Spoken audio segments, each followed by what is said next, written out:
تم نے میرے ساتھ اتنا بڑا دھوکہ کیوں کیا؟ کیا بگاڑا تھا میں نے تمہارا؟ تمہیں ایک مرتبہ بھی اپنی بیٹی کا خیال نہیں آیا کہ تم ایک بیٹی کے باپ ہو؟ اسی لیے تم کئی روز مجھ سے جھوٹ بول کر کبھی دبئی جاتے تھے تو کبھی امریکہ، اور میں سمجھتی رہی کہ تمہیں واقعی بہت کام ہے. تم ہر وقت کاموں میں مصروف رہتے ہو، اسی لیے گھر سے باہر رہتے ہو. میں اپنے شوہر کو چلا کر اس کے کام بتا رہی تھی، تبھی اس نے آؤ دیکھا نہ تاؤ اور میرے چہرے پر تھپڑ رسید کر دیا.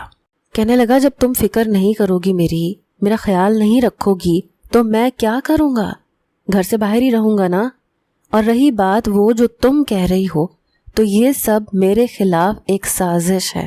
تمہارے کان بھرے جا رہے ہیں. میں نے ایسا کچھ نہیں کیا. دل کرے تو قرآن رکھوا لو، میں اس کی قسم کھانے کو تیار ہوں. میں تو حیران رہ گئی کہ میرا شوہر کتنی بڑی بات کہہ رہا تھا، جبکہ وہ جانتا تھا کہ وہ جھوٹ بول رہا ہے. میرے اندر ایک دم جیسے کسی نے میرے ضمیر کو جھنجھوڑ ڈالا اور میں ایک دم دنگ رہ گئی اور اپنے شوہر سے کہا کہ مجھے طلاق دے دے، مجھے اس کے ساتھ نہیں رہنا. اور میں اس روز اپنے شوہر کا گھر چھوڑ کر اپنے میکے آ گئی. وقت کے ساتھ ساتھ شوہر کی کھائی گئی قرآن کی جھوٹی قسم نے اسے دنیا میں ہی برباد کر دیا تھا، اور اس کی وہ بربادی میں اپنی آنکھوں سے دیکھتی رہی. اس کے ساتھ ایسا ہی ہونا چاہیے تھا، اور یہ میرا ماننا تھا، کیونکہ اس نے ایک نہیں بلکہ تین لڑکیوں کی زندگیاں برباد کی تھی. میرا نام ماہم ہے، میری عمر 40 سال ہے. میرے ابا زمیندار تھے اور اماں گھریلو خاتون تھی. ہم 5 بہن بھائی تھے، جن میں سے میں سب سے زیادہ خوبصورت تھی. میں بچپن سے ہی بہت خاموش طبیعت تھی. زیادہ باتیں کرنا یا زیادہ ہنسنا مجھے بالکل پسند نہیں تھا. میں 10ویں جماعت میں تھی جب سے میرے رشتے آنا شروع ہو گئے. ہر کوئی اپنے بیٹے کا رشتہ مجھ سے کرنا چاہتا تھا، مگر میں گاؤں کے ایک لڑکے کو پسند کرنے لگی تھی. وہ بھی مجھ سے بہت پیار کرتا تھا. یہی وجہ تھی کہ ہم دونوں شادی کرنا چاہتے تھے. مگر انہی دنوں ابا میرے لیے رشتہ تلاش کرنے لگے جو مجھے بالکل بھی پسند نہیں آیا. لڑکے کا نام یاسر تھا. اس کی عمر مجھ سے دگنی تھی. وہ ایک ٹک ٹاکر تھا. میں ہر وقت اس سے بات کرنے کو ترس جاتی، مگر وہ مجھے وقت ہی نہیں دیتا تھا. میری منگنی ہوئی تو میں اماں سے اکثر کہتی کہ یاسر مجھے ٹھیک نہیں لگتا. اماں کہتی کیا مطلب ہے اس بات کا؟ تبھی میں نے اماں سے کہا کہ وہ مجھے وقت نہیں دیتا. میں میسج کروں تو کئی دن جواب نہیں دیتا. میرا میسج دیکھتا بھی نہیں ہے، مگر ٹک ٹاک پر اس کی کوئی نہ کوئی ویڈیو بنی رہتی ہے. اماں کہنے لگی کہ ہو سکتا ہے وہ مصروف ہو. میں نے اماں کو بہت سمجھانے کی کوشش کی کہ میری شادی یہاں نہ کریں. میں کیسے رہوں گی وہاں پر؟ یاسر ہر دوسرے روز باہر کے ملک گیا ہوتا اور وہ زیادہ تر دبئی یا پھر امریکہ ہی جایا کرتا تھا. اور جب میں پوچھتی تو کہہ دیتا کہ میں ضروری کام سے آیا ہوں. اب تو مجھے بھی حیرت ہونے لگی تھی، لیکن کہیں نہ کہیں خوشی بھی ہوتی تھی کہ میرا شوہر ہر دوسرے روز باہر کے ملک جاتا ہے. میں اپنی سہیلیوں کو بہت غرور کے ساتھ بتاتی تھی، مگر دل ہی دل میں مجھے خوف بھی محسوس ہوتا. نہ جانے کیوں ہر وقت دل بے چین رہتا تھا. میں یاسر کے ساتھ شادی نہیں کرنا چاہتی تھی. مجھے وہ بہت عجیب، ایک پہیلی جیسا انسان لگتا تھا. جب وہ میری فکر کرتا تھا تو بے تحاشا کرتا تھا، اور جب وہ لاپرواہی دکھاتا تو مجھے اپنے زندہ ہونے پر بھی شک ہونے لگتا تھا. میں ہر وقت ذہنی اذیت کا شکار رہتی. تبھی انہی دنوں میں مجھے ایک ٹک ٹاک بنانے کا نیا شوق چڑھا.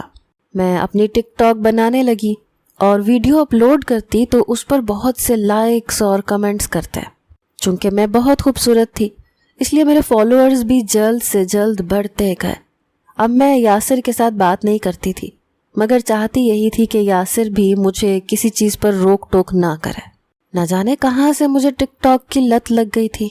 اب میں ہر دوسرے دن ٹک ٹاک کی ویڈیوز بناتی اور یاسر سے بات نہ کرتی. جب میں نے یاسر کو نظر انداز کرنا شروع کیا تو اب وہ اکثر میسیجز کر کے مجھ سے پوچھ لیتا کہ آج کل کہاں مصروف ہوتی ہو. میں نے سوچا کہ یاسر سے جان چھڑوانے کا ایک ہی راستہ ہے کہ اگر میں اس کو بتا دوں کہ میں ویڈیوز بناتی ہوں تو وہ یقیناً مجھے چھوڑ دے گا. عزت دار لوگ تو کسی بھی صورت اپنے گھر کی عزت کو ایسے سر عام نہیں دیکھ سکتے.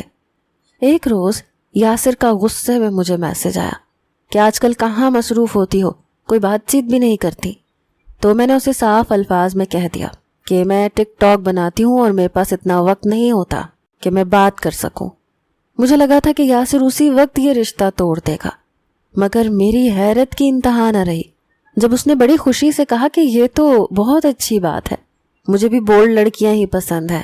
شروع میں جب تم گھریلو خاتون لگتی تھی تو مجھے تم سے چڑ ہوتی تھی کہ کیا ہر وقت گھر کے کام کاج کرتی رہتی ہو، اسی لیے میں نے تم سے بات کرنا بند کر دیا تھا، کیونکہ مجھے تم پر بہت غصہ آتا تھا۔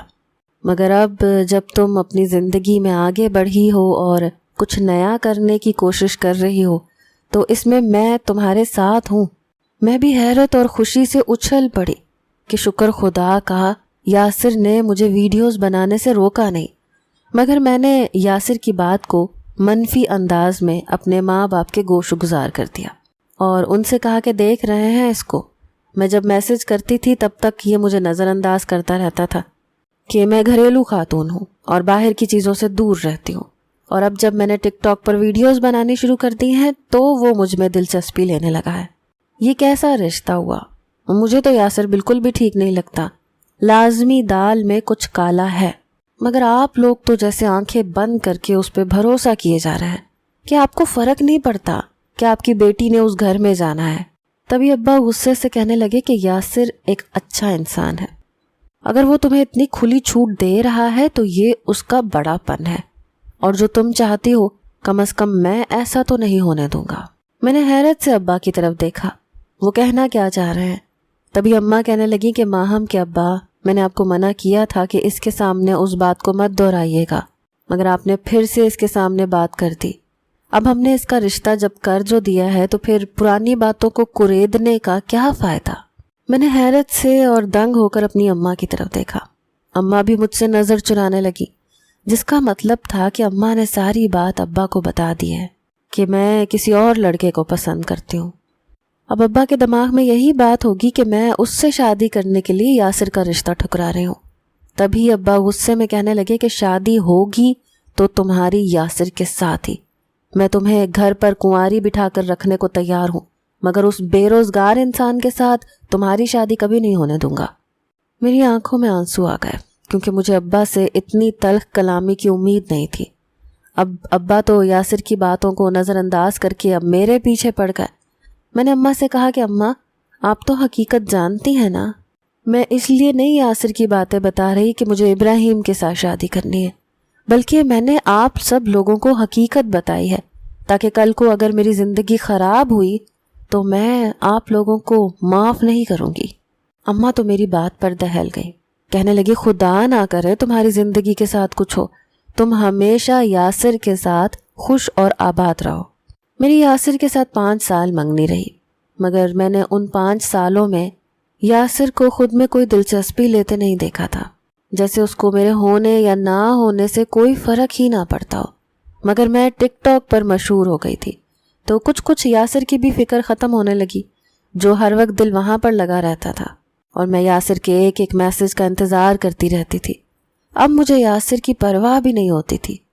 ایسے ہی کرتے کرتے 5 سال گزر گئے۔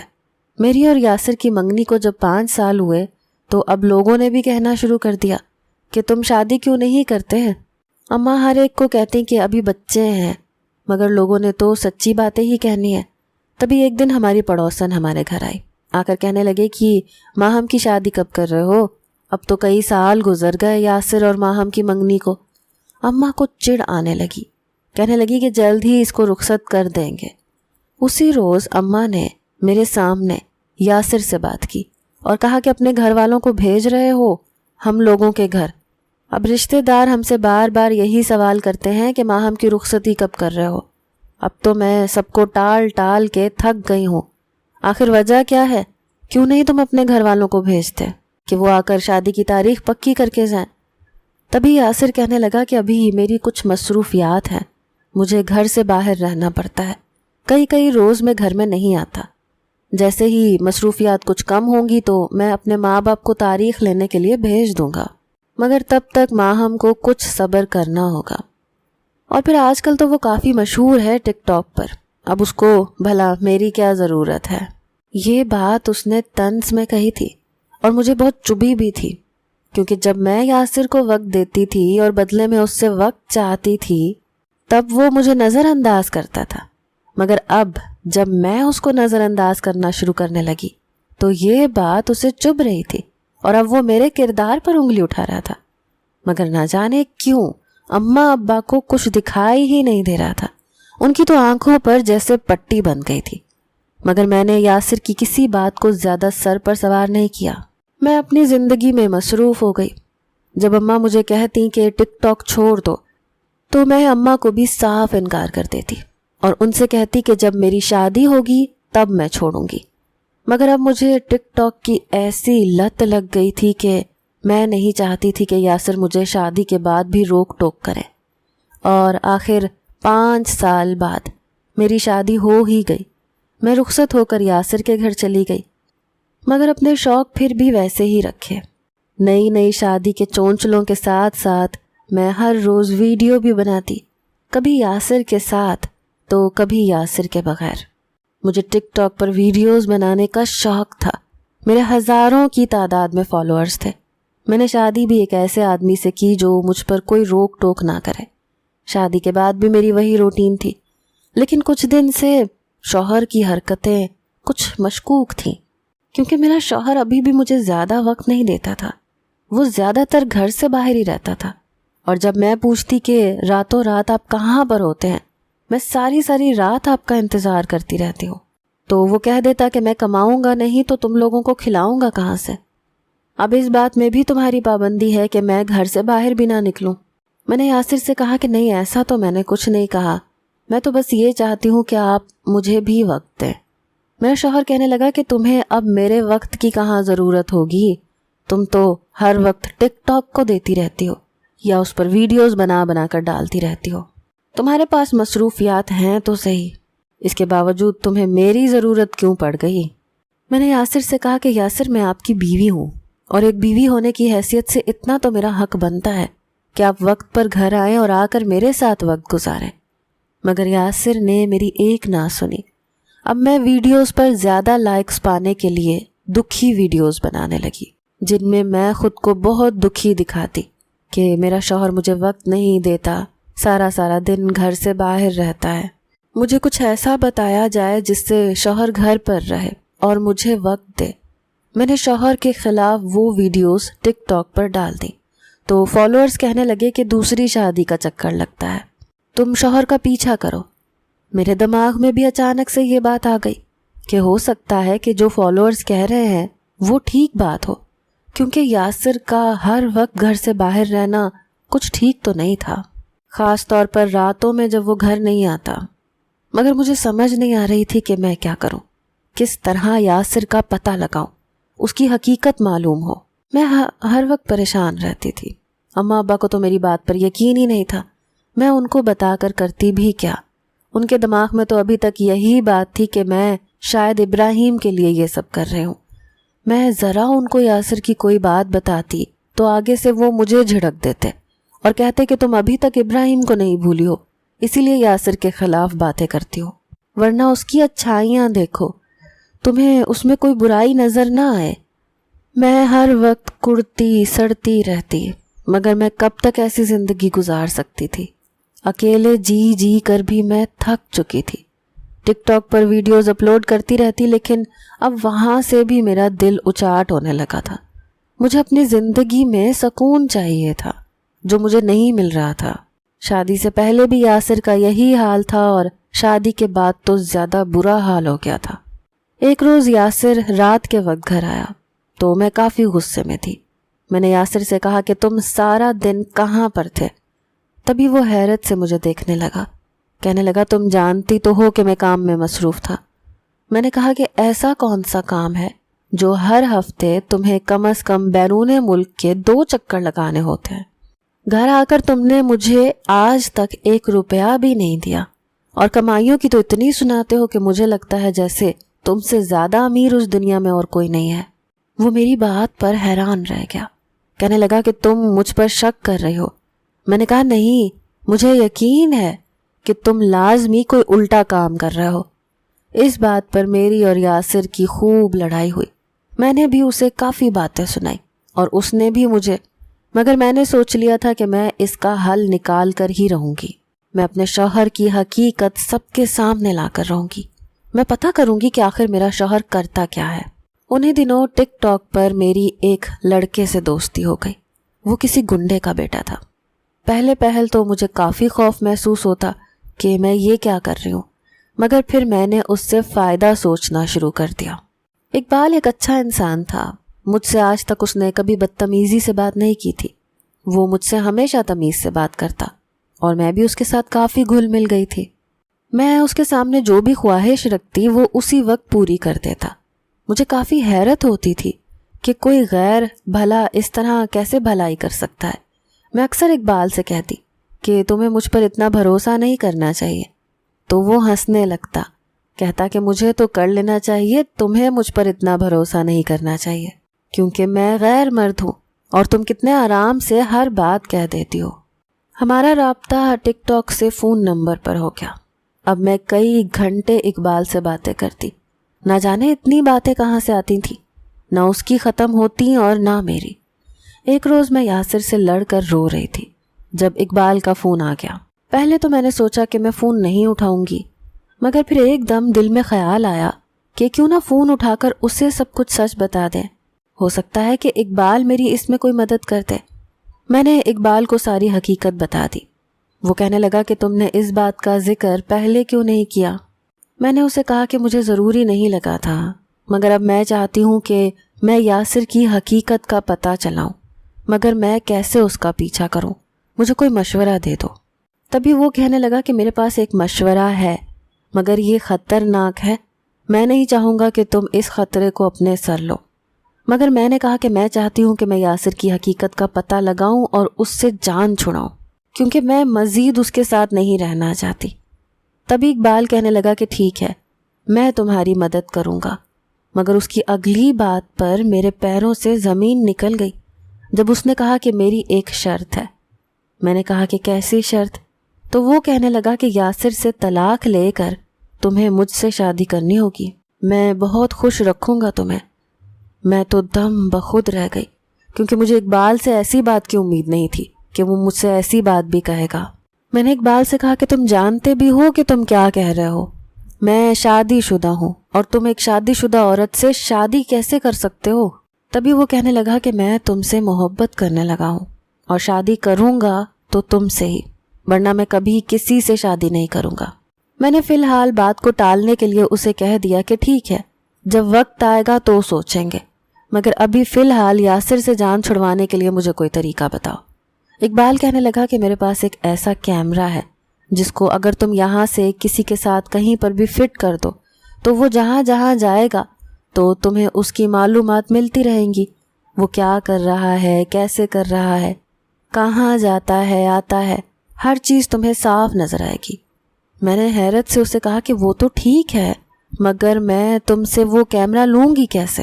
تبھی وہ کہنے لگا کہ تمہیں مجھ سے ملنا ہوگا، مل کر ہی میں تمہیں اس کا استعمال کرنے کا طریقہ بھی بتا دوں گا اور اس طرح ہماری ملاقات بھی ہو جائے گی. چونکہ مجھے بھی کسی قسم کی کوئی روک ٹوک نہیں تھی، اس لیے میں بھی جلدی سے مان گئی اور کہا کہ ٹھیک ہے، اتوار کے روز تم جہاں کہو گے میں وہاں آ جاؤں گی. وہ بھی مان گیا. اتوار آنے میں ابھی 3 دن باقی تھے، مگر مجھے بے صبری سے اتوار کا انتظار تھا. وجہ اقبال سے ملاقات نہیں تھی، بلکہ وہ کیمرہ لینا تھا جس کے ذریعے میں یاسر کا پتہ لگا سکتی تھی. میں نے وہ کیمرہ اقبال سے لیا اور ہم دونوں نے مل کر خوب باتیں بھی کی. اس کے ساتھ وقت گزار کر مجھے کچھ اچھا محسوس ہو رہا تھا. اقبال یقیناً ایک اچھا انسان تھا. میں کیمرہ لے کر گھر آ گئی. اب مجھے یاسر کے آنے کا انتظار تھا. یاسر جیسے ہی گھر آیا میں نے اس کے اس بیگ کے ساتھ وہ کیمرہ لگا دیا جو ہر وقت یاسر کے ہاتھ میں ہوتا تھا. مگر مجھے آج تک یہ علم نہیں ہوا تھا کہ اس بیگ میں کیا ہے، اور نہ ہی مجھے اتنی اجازت تھی کہ میں دیکھ سکوں. میں اکثر اوقات یاسر سے پوچھتی تو وہ یہ کہہ کر ٹال دیتا کہ تمہارے کام کی اس میں کوئی چیز نہیں ہے، میرے ضروری کاغذات ہوتے ہیں اور ان کو مت چھیڑنا. مگر اب مجھے لگنے لگا تھا کہ یا تو یاسر کوئی غلط کاموں میں ملوث ہے یا کوئی اور بات ہے جو یاسر مجھ سے چھپا رہا ہے. میں نے وہ کیمرہ یاسر کے بیگ کے ساتھ لگا دیا. اگلے روز یاسر کو دبئی جانا تھا. وہ صبح سویرے میرے اٹھنے سے پہلے ہی دبئی کے لیے نکل گیا وہاں اس نے 1 ہفتہ رہنا تھا۔ ہفتہ رہنے کے بعد اس کا گھر واپس آنا ہونا تھا۔ میں اس دن کیمرہ آن کر کے شوہر کے پیچھے سے اس کی سب حرکتیں دیکھنے لگی، تو جو کچھ میں نے دیکھا اور ریکارڈ کیا، میرے ہوش اڑ گئے، کیونکہ یاسر کا کام ایک غیر قانونی کام تھا۔ یاسر باہر کے ملک میں نشہ اور چیزیں بیچتا تھا، جو پاکستان سے لے کر دبئی جاتا تھا اور وہاں پر جا کر خرید و فروخت کرتا، اور اس نشے کو استعمال کر کے نہ جانے کتنی نسلیں برباد ہو رہی تھیں۔ میری تو حیرت کی انتہا نہ رہی۔ مجھے ایسے لگ رہا تھا جیسے زمین اور آسمان میرے ارد گرد گھوم رہے ہیں۔ مجھے اپنے شوہر سے کم از کم اس بات کی امید نہیں تھی۔ میں آزاد خیال ضرور تھی، مگر اس طرح کا گھٹیا کام میں نے کرنے کی آج تک نہیں سوچی تھی، اور نہ ہی یہ سوچا تھا کہ میرا شوہر یہ کام کرے گا، اور اس کا آخر انجام کیا ہوتا۔ یہی سوچ سوچ کر میرے ہوش اڑ رہے تھے۔ میں سارا دن اسی سوچ میں گھومتی رہی۔ پھر اچانک رات کو نہ جانے کیوں ایک دم دل گھبرانے لگا۔ دل چاہا کہ پھر سے کیمرہ آن کر کے دیکھوں کہ یاسر اس وقت کہاں پر ہے، تو میں نے جلدی سے گھبراہٹ کے مارے کیمرہ بند کر دیا، مگر اب میں پھر سے کیمرہ کھول کے دیکھنا چاہتی تھی۔ میں نے جیسے ہی کیمرہ کھول کے دیکھا، میرے سر پر آسمان ٹوٹ پڑا، کیونکہ یاسر ایک لڑکی کے ساتھ موجود تھا، اور وہ لڑکی کوئی اچھی خاتون نہیں لگ رہی تھی۔ میری تو آنکھیں پھٹی کی پھٹی رہ گئی، آنکھوں سے آنسو بہنے لگے۔ میں نے اقبال سے دوستی ضرور کی تھی، مگر اس کے ساتھ کوئی غلط تعلقات نہیں رکھے تھے، مگر یہاں پر یاسر کو دیکھ کر مجھے اپنے پیروں سے زمین کھسکتی ہوئی محسوس ہو رہی تھی۔ میرا دل چاہ رہا تھا کہ میں یاسر کو ابھی اپنے سامنے کھڑا کر کے اسے جان سے مار دوں۔ اتنا بڑا دھوکہ، آخر کیوں؟ کیا قصور تھا میرا؟ اب میں ہر وقت روتی رہتی۔ میں نے اقبال کو بھی یہ بات نہیں بتائی، بتانا تو چاہتی تھی مگر بات زیادہ بڑھ سکتی تھی، اس لیے میں نے اس سے یہ بات چھپا لی۔ ہر وقت رو رو کر اپنا برا حال کر لیا۔ میرے سسرال والے مجھ سے پوچھتے تو مجھے ان پر بھی غصہ آتا کہ ہو سکتا ہے وہ لوگ بھی سب کچھ جانتے ہوں، مگر نہ جانے کیوں انہوں نے اپنے بیٹے کی ہر غلطی پر پردہ ڈال رکھا ہے۔ یاسر گھر واپس آ گیا اور انہی دنوں میں حاملہ ہو گئی، مگر حیرت کی بات یہ تھی کہ یاسر اب ہر وقت میرے آگے پیچھے گھومتا رہتا، میری پرواہ کرتا، میری فکر کرتا۔ لیکن ایک بات جو وہ بار بار دہراتا تھا جو بہت عجیب تھی، وہ یہ تھی کہ وہ ہمیشہ ایسی بات کہتا کہ مجھے تو بیٹا چاہیے۔ میں حیران رہ جاتی، اسے کہتی کہ بیٹا ہو یا بیٹی، ہمیں تو اولاد چاہیے نا، بیٹا بھی ہو جائے گا، لیکن اگر بیٹی ہو جائے گی تو کیا تم مجھ سے پیار نہیں کرو گے؟ تبھی وہ ایک دم گڑبڑا جاتا اور کہتا کہ کیوں نہیں، جو بھی ہو میری ہی اولاد ہوگی، میں اس سے بھی اتنا ہی پیار کروں گا جتنا اپنے بیٹے سے کروں گا، مگر میری خواہش ہے کہ ہمارا پہلا بیٹا ہو۔ اب مجھے یاسر کی اس بات سے چڑ ہونے لگی تھی۔ پھر میں نے غصے میں اس سے کہا کہ کیوں ضروری ہے کہ پہلا بیٹا ہو؟ تبھی وہ کہنے لگا کہ میں چاہتا ہوں کہ تم اس گھر میں راج کرو، اور یہ تبھی ممکن ہے جب تم پہلا بیٹا پیدا کر کے دو گی، کیونکہ جیسے تم جانتی ہو میرے بڑے بھائی، ان کی تو کوئی اولاد ہے نہیں، تبھی انہوں نے اپنی بیوی کو طلاق دے دی تھی اور دوسری شادی کی، مگر ابھی بھی ان کی کوئی اولاد نہیں ہے، اور جب تم بیٹا ان سب کو دو گی تو یقیناً تم اس گھر میں راج ہی کرو گی۔ میں نے یاسر سے کہا کہ یہ تو خدا کی دین ہے، اس میں نہ تو میرا کچھ کردار ہے اور نہ تمہارا، اور پھر جب ہماری بیٹی ہوگی نا تو سب اس سے بھی اتنا ہی پیار کریں گے، تم فکر مت کرو۔ مگر یاسر تو اس کے بعد مجھ پر غصہ ہی ہو گیا، کہنے لگا ٹھیک ہے، جو تمہارا دل کرے وہ کرو تم، میں تمہیں کسی چیز سے نہیں روکوں گا۔ میں تو حیران رہ گئی کہ یہ اتنا غصے میں کیوں آ گیا۔ میں اس وقت یہ بات بھول گئی تھی کہ میں اپنے شوہر کی کون کون سی حرکتیں دیکھ چکی ہوں۔ اب مجھے فکر رہنے لگی تھی تو صرف اس بات کی کہ یاسر آخر بیٹی ہونے پر اتنی باتیں کیوں کر رہا ہے؟ کیا اسے بیٹیوں سے پیار نہیں ہے؟ وقت گزرتا گیا اور وہ دن بھی آ گیا جب خدا نے مجھے اولاد سے نوازا۔ میرے ہاں بیٹی ہی پیدا ہوئی تھی اور میں تو بہت خوش تھی، مگر نہ جانے کیوں میرا شوہر خوش نہیں تھا۔ اس نے تو میری بیٹی کو بھی دیکھا بھی نہیں تھا۔ میں ہسپتال میں زندگی اور موت کی جنگ لڑ رہی تھی، مگر اس عرصے میں میرے شوہر کو کوئی فرق نہیں پڑتا تھا۔ حیرانگی تو اس بات کی تھی کہ وہ ابھی تک اپنی بیٹی کو دیکھنے بھی نہیں آیا تھا۔ میں نے اپنی ساس سے جب اس بات کی شکایت کی اور شکوہ کیا تو وہ کہنے لگی کہ وہ کام میں مصروف ہوگا، آ جائے گا، تم فکر مت کرو۔ میں نے اپنے حساب سے کہا کہ اگر اپنی اولاد سے بھی زیادہ کوئی ضروری کام ہو سکتا ہے کیا، اور اگر ہو سکتا ہے تو مجھے دکھ ہے اس بات کا کہ اتنا ضروری کام میرے شوہر کی زندگی میں ہی کیوں ہے۔ پھر مجھے اچانک سے غصہ آنے لگا۔ میں گھر تو چلی گئی مگر میرا دل نہیں لگتا تھا۔ میرا دل چاہتا تھا کہ میں اپنی بیٹی کو لے کر یہاں سے کہیں دور چلی جاؤں۔ اقبال کو جب اس بات کا علم ہوا تو وہ کہنے لگا کہ تم فکر مت کرو، ایسا کیوں کر رہا ہے اس بات کا ہم بہت جلد پتہ لگا لیں گے۔ تبھی ایک روز ابا کا فون آیا، وہ رو رہے تھے۔ مجھے بہت حیرانگی ہوئی اور پریشانی بھی۔ میں نے ابا سے کہا کیا ہوا ہے ابا، آپ رو کیوں رہے ہیں؟ تبھی وہ کہنے لگے کہ یاسر نے ایک نہیں بلکہ تمہاری شادی سے پہلے 2 شادیاں کر رکھی ہیں۔ یہ الفاظ نہیں تھے، ایسی سیسا پلائی تھی جو میرے کان میں انڈیلی جا رہی تھی۔ میں نے حیرت سے ابا سے پوچھا کہ ابا یہ آپ کیا کہہ رہے ہیں؟ ابا کہنے لگے میں بالکل سچ کہہ رہا ہوں، یاسر نے تم سے 3 شادی کی ہے۔ میں نے کہا لیکن وجہ کیا تھی اور آپ کو یہ سب کس نے بتایا؟ تبھی ابا کہنے لگے کہ مجھے یاسر کے ایک دوست نے اس بارے میں بتایا ہے۔ اس نے یاسر کی تصویر دیکھ کر کہا کہ یہی وہ لڑکا ہے جس نے 2 شادیاں کی ہیں۔ میں نے کہا کہ اس نے 3 شادیاں کس وجہ سے کی؟ مگر ابا کی بات سن کر میری روح کانپ گئی جب ابا نے کہا کہ اس نے تو صرف بیٹے کے لیے شادی کی تھی کیونکہ اسے بیٹیاں نہیں پسند، اور وہ دن میرا اس گھر میں آخری دن تھا۔ جو کچھ میں نے برداشت کیا تھا میں اپنی بیٹی کے ساتھ وہ نہیں ہونے دے سکتی تھی، اس لیے خاموشی سے اس گھر سے نکل آئی اور کسی کو علم بھی نہ ہونے دیا۔ گھر آ کر میں نے اقبال سے ملاقات کی، اسے ساری حقیقت بتا دی۔ اقبال نے مجھے کہا کہ پہلے مجھے اپنے گھر جانا چاہیے۔ میں اپنے گھر آئی مگر اب میں اماں ابا کو باتیں کرتی، انہیں سناتی کہ جب میں روکتی تھی تب آپ لوگوں کو میری بات پر بھروسہ نہیں ہوتا تھا۔ اب زندگی تو صرف میری ہی خراب ہوئی، کسی کا تو کچھ نہیں گیا۔ لیکن اب مجھے اپنی بیٹی کی بھی فکر ستائے جاتی تھی کہ میری بیٹی کا کیا ہوگا، وہ کس طرح اپنے باپ کے بغیر رہے گی۔ میرے ابا میری بیٹی سے پیار تو بہت کرتے تھے مگر ایک باپ کی محبت تو باپ ہی دے سکتا ہے۔ میں نے یاسر سے طلاق لے لی کیونکہ میں مزید اب اس کے ساتھ نہیں رہ سکتی تھی۔ اتنا سب کچھ ہو جانے کے بعد بھی اگر میں اس کے ساتھ رہتی تو یہ میری بے وقوفی تھی۔ طلاق کے بعد اقبال نے مجھے بہت مرتبہ شادی کی خواہش ظاہر کی مگر میں نے ہمیشہ ٹال دیا کیونکہ اب مجھے شادی جیسے رشتے پر بھروسہ ہی نہیں رہا تھا۔ جو کچھ یاسر نے میرے ساتھ کیا تھا اس کے بعد مجھے کسی شخص پر بھروسہ نہیں تھا۔ یہی وجہ تھی کہ آج بھی میں اپنی بیٹی کے ساتھ تنہا زندگی گزار رہی تھی، اور دعا ہے کہ میری بیٹی کو اس کے باپ جیسا شوہر نہ ملے۔